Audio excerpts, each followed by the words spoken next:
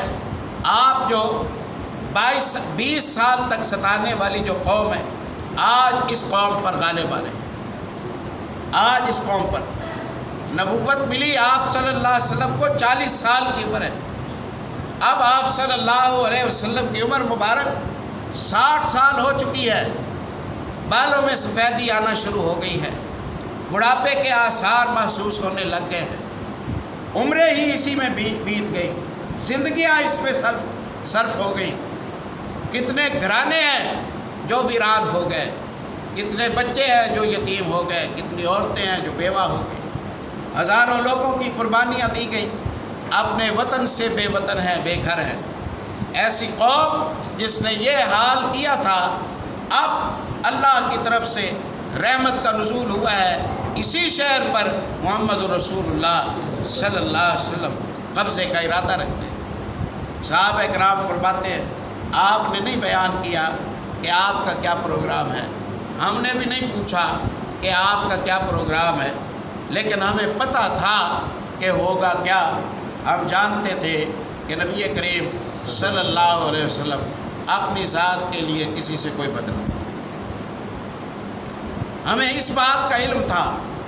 بھئی آپ کو کیسے علم ہے؟ بتایا تو نہیں گیا۔ وہ کہتے ہیں ہمیں اس لیے علم ہے کہ سورۃ یوسف اتر چکی تھی اور ہم سمجھ گئے تھے کہ یوسف کے بھائیوں کا جو کردار ہے، محمد رسول اللہ صلی اللہ علیہ وسلم کے قرابت داروں کا، قریش مکہ کا اسی طرح کا کردار تھا، اور محمد رسول اللہ صلی اللہ علیہ وسلم کی فضیلت یوسف علیہ السلام کی فضیلت سے زیادہ ہے۔ اگر یوسف علیہ السلام اختیار پانے کے باوجود معافی کا راستہ چنتے ہیں تو محمد رسول اللہ صلی اللہ علیہ وسلم کے شرف یہ تقاضا کرتا ہے کہ اختیار اور طاقت پانے کے باوجود آپ بھی شرف کا راستہ ہی چنیں گے۔ آپ صلی اللہ علیہ وسلم ملتزم کے پاس کھڑے ہیں، بیت اللہ کے دروازے کے پاس، لوگ سر جھکائے کھڑے ہیں، منظر وہی ہے جو منظر اس وقت یوسف علیہ السلام کے بھائیوں کا تھا۔ خاموشی کو ختم کیا، اللہ کی حمد و ثنا کی، الحمدللہ وحدہ انجز وعدہ ونصر عبدہ وہزم الاحزاب وحدہ۔ اکیلے اللہ کے لیے ہم بندے کی مدد کی، اسی نے دشمنوں کو شکست دی ہے، وہ اکیلا ہے، وحدہ لا شریک ہے، ہم اس کی حمد اور تعریف کرتے ہیں۔ آپ صلی اللہ علیہ وسلم نے اللہ کی حمد و ثنا کرنے کے بعد آپ نے فرمایا تمہیں مجھ سے کیا توقع ہے، میں اب کیا فیصلہ کرنے والا ہوں تمہارے لیے، تم بھی تو کوئی اندازہ لگاؤ کہ میں کیا کروں گا اس قوم کے ساتھ جس کا 20 سال کا کردار تمہارے اور میرے سامنے ہے۔ کیا اب تم اندازہ کرتے ہو انہوں نے کہا کہ ہمارا اندازہ یہ ہے کہ آپ ایک معزز والد کی معزز اولاد ہیں، آپ ہمارے ساتھ صلہ رحمی اور خیر کا فیصلہ فرمائیں گے، ہمیں اس کے علاوہ کوئی دوسری توقع نہیں ہے۔ بلا امتیاز آپ صلی اللہ علیہ وسلم نے فرمایا اذهبوا فانتم الطلقاء، سب اطمینان سے خوشی خوشی اپنے گھروں کو روانہ ہو جاؤ، میری تم پر یہ بھی زبردستی نہیں کہ میری نبوت و رسالت کو تسلیم کرو، اپنے دین پر رہو، ہمیں تمہارا دین بھی بدلوانے کی کوئی ضرورت نہیں ہے۔ اذهبوا فانتم الطلقاء، سب اپنے اپنے گھروں کو چلے جاؤ، میری طرف سے کسی سے کوئی بدلہ نہیں ہے، میں نے سب کو معاف کیا۔ لا تثریب علیکم اليوم، جو بات یوسف علیہ السلام نے کہی تھی سیم وہی بات محمد رسول اللہ صلی اللہ علیہ وسلم۔ جب آپ تنہائی محسوس کریں، جب آپ یہاں معاشرے کا رخ اور دیکھیں، آپ کا عمل صالح کے حوالے سے ارادہ اور رخ پر چلنے کا ہو، اور آپ وحشت اور تنہائی محسوس کریں، دل چھوٹا نہ کریں، سلف صالحین کی طرف پڑھیں، صحابہ اکرام کی زندگی کی طرف پڑھیں، انبیاء کے قصص اور واقعات کو پڑھیں، سورۃ قصص کو، سورۃ ابراہیم کو پڑھیں، سورۃ ہجر کو پڑھیں، سورۃ یوسف کو پڑھیں، سورۃ انبیاء کو پڑھیں، سورۃ مریم کو پڑھیں، سورۃ النمل کو پڑھیں۔